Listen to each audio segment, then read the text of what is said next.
নিয়মিত ভূমি উন্নয়ন কর প্রদান করি, নিজের জমি সুরক্ষিত রাখি এ প্রতিপাদ্যকে সামনে রেখে সোমবার সকালে মাগুরার শ্রীপুর উপজেলাতে ৩ দিনব্যাপী ভূমি সেবা মেলার উদ্বোধন ঘোষণা করা হয়েছে। মাগুরা থেকে আশরাফ হোসেন পল্টুর ভিডিও প্রতিবেদনে থাকছে বিস্তারিত। মেলা উপলক্ষে সকাল ১১ ঘটিকার সময় উপজেলা পরিষদ চত্বর থেকে এক বিশাল র্যালি বের হয়ে বিভিন্ন সড়ক প্রদক্ষিণ শেষে উপজেলা ভূমি অফিস প্রাঙ্গণে গিয়ে লাল ফিতা কেটে মেলার উদ্বোধন ঘোষণা করেন শ্রীপুর উপজেলা নির্বাহী অফিসার রাখি ব্যানার্জি। র্যালি শেষে উপজেলা পরিষদ মিলনায়তনে এক আলোচনা সভা অনুষ্ঠিত হয়। উপজেলা নির্বাহী অফিসার রাখি ব্যানার্জির সভাপতিত্বে ও শ্রীপুর উপজেলা শিল্পকলা পরিচালক ও বিশিষ্ট সাংবাদিক আশরাফ হোসেন পল্টুর সঞ্চালনায় সভায় বক্তব্য রাখেন শ্রীপুরের সাব রেজিস্ট্রার শুভ্রা রানী বাড়ই। এছাড়াও অন্যান্যের মধ্যে বক্তব্য রাখেন লাঙ্গলবাদ ইউনিয়ন সহকারী ভূমি অফিসার প্রভাস চন্দ্র বাড়ই, বীর মুক্তিযোদ্ধা গোলাম মোস্তফা, বীর মুক্তিযোদ্ধা সাইফুল ইসলাম ঝন্টু, প্রধান শিক্ষক জাকিরুল ইসলাম ও শিক্ষার্থী তানজিম কারিম সহ আরও অনেকে।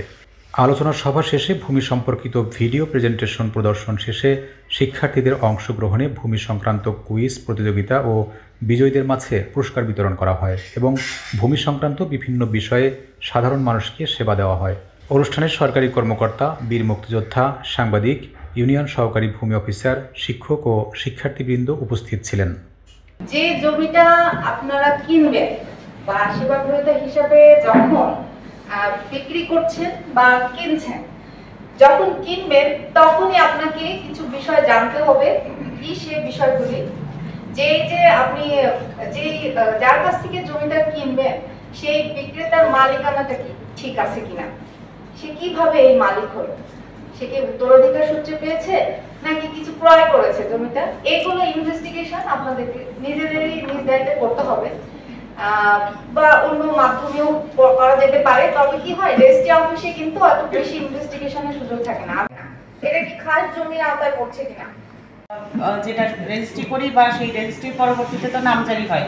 এখানে যেটা সমস্যা হয়, ওয়ারিশান সনদে বেশ কিছু সমস্যা হয়।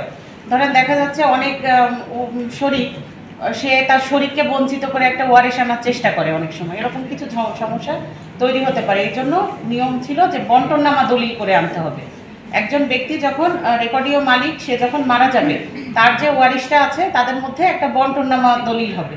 সেই বন্টননামা দলিল অনুসারে পরবর্তীতে মিউটেশন বা নামজারি যেটা আমরা বলি সেটা হবে। কিন্তু দেখা যাচ্ছে আমাদের দেশের কমন প্র্যাকটিস যেটা, যে বন্টননামা দলিল কেউ করতে চায় না। তবে বর্তমানে আবার একটা আমাদের পরিপত্র এসেছে ভূমি মন্ত্রণালয়ে, সেটা হচ্ছে এরকম যে যদি সকল ওয়ারিশ একত্রে নামজারি করে নেয় তাহলে সেক্ষেত্রে বন্টননামা দলিলটা না হলেও চলবে। এক্ষেত্রে সব থেকে বেটার হয় বন্টননামা দলিলটা করা, কারণ বন্টননামা দলিল না করলে একজন ব্যক্তির তো অনেক জায়গায় অনেক সম্পত্তি থাকতে পারে।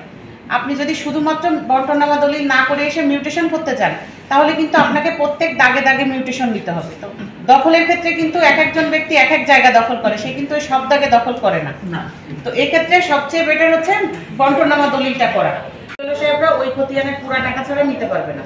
কিন্তু আপনি যদি মিউটেশনের আবেদন করেন যে আমি আমার এই ধরেন আপনার 5টা খতিয়ানে নাম থাকতে পারে, 5টা খতিয়ানে মনে করেন আপনার অংশ আছে, এখন এই অংশগুলো আপনি আলাদা করে একটা খতিয়ান পৃথকীকরণ বলে, আমার প্রেজেন্টেশনের মধ্যে এই বিষয়টা আসবে। এটা হচ্ছে খতিয়ানগুলো একত্রীকরণ, এটা হচ্ছে আপনি আলাদা করে নিতে পারেন।